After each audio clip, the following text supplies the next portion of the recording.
последните няколко месеца в едно симитлийско село, наречено Ракитна, от средата на лятото, в селото е посетено от 20 на граждани на западноевропейската страна. Двама холандски студенти пък са избрали да живеят там в продължение на половин година. Ето и подробности. Ханс и Милош пристигат в планинското село Ракитна в края на месец юли. Идеята е на Ханс, който се запознава в Испания с директора на Фонда за дива флора и фауна Емилиан Стойнов. От него получава предложение да посети България и да опознае природата й. Ханс разказва за възможността на своя приятел и така двамата обикалят с кола цяла Европа, като крайната дестинация е село Ракитна. Хареса ми тук, нещата са много по-различни от Холандия. Не е толкова равнинно, има повече птици, повече големи животни, като мечки и вълци. Това е причината да дойда тук. Престоят на двамата холандски студенти е част от задължителната им практика. И двамата работят върху проекти, свързани с изучаваните от тях университетски дисциплини. Интерес за тях представляват лешоядите, които благодарение на Фонда за дива флора и фауна отново обитават Кресненският пролом. Надяват се резултатите от проучванията им да бъдат от полза за местните жители.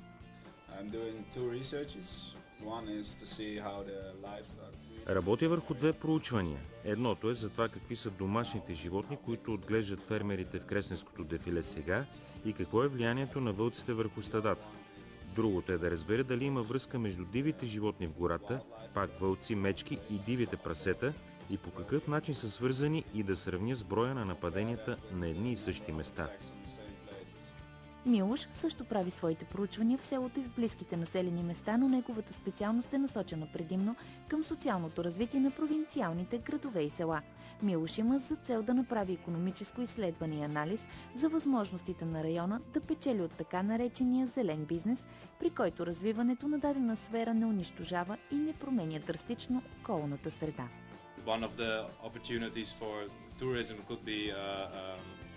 Една от възможностите е групи от хора да посещават селата тук, около Ракитна, Брежани, Ощава и да видят каква е културата и как е организиран живота тук. Хората могат да изпитат какво представлява живота в провинцията. Сега съм фокусиран върху производителите на мед и един от интересните аспекти в този район е, че има много местни продукти, които се произвеждат тук и могат да излязат на пазара, но просто не са рекламирани добре. Така че една от целите на тези проучвания е да разберем с какви продукти разполагат хората тук и как те могат да бъдат предлагани на пазара, на местния пазар, а може би дори и в чужбина. Ханс и Милош използват различни начини, по които да получават информация за изследваната от тях област. Проектът им обаче изисква общите усилия и на двамата, за да бъде успешен. Затова почти всичко обсъждат или правят заедно. Изследват природата с скрити камери, наречени още фотокапани. Освен ползите от проучванията на двамата чуждестранни студенти, тяхното присъствие показва на местните хора на практика какви могат да бъдат ползите от развитие на екотуризъм. Двамата холандски природолюбители предпочитат местните домашно приготвени ястия.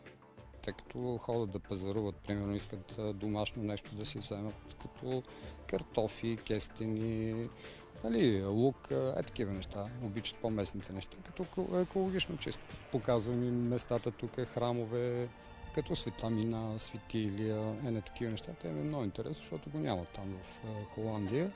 Те разказват за Холандия. Освен Ханс и Милош, село Ракитна става популярно и сред техните приятели и роднини. Семействата и на двамата младежи са посетили временният им дом, а от 2 седмици приятелката на Ханс, Леони, е в България. Разказва, че тук особено и харесва близостта на хората до природата и начина, по който живеят. Много по-различно от Холандия и за мен е много приятно да видя как живеят хората тук. Хората от селото също са доволни от гостуването на двамата холандци. Не само защото виждат интерес в младите хора към високопланинското кътче, а и защото покрай работата си Ханс и Милош често ги посещават. Добри впечатления. Нека продължават да идват, ако им харесва, да заповядат. Ние сме до едно гостоприемно село, работливи хора. Работим с моята булка. Имаме всичко, което мога да предложим, да се развива, да идват, да почиват, да се радват на природата, която ни е дал Господ. Докато обикалят къщите в Ракитна и околните села, Ханс и Милош са научили, че в тази част на света анкетите се правят около трапезата. И докато опитват местната ракия и чистия планински мед, двамата гости на Ракитна обмислят кога ще бъде следващото им посещение в гостоприемното село.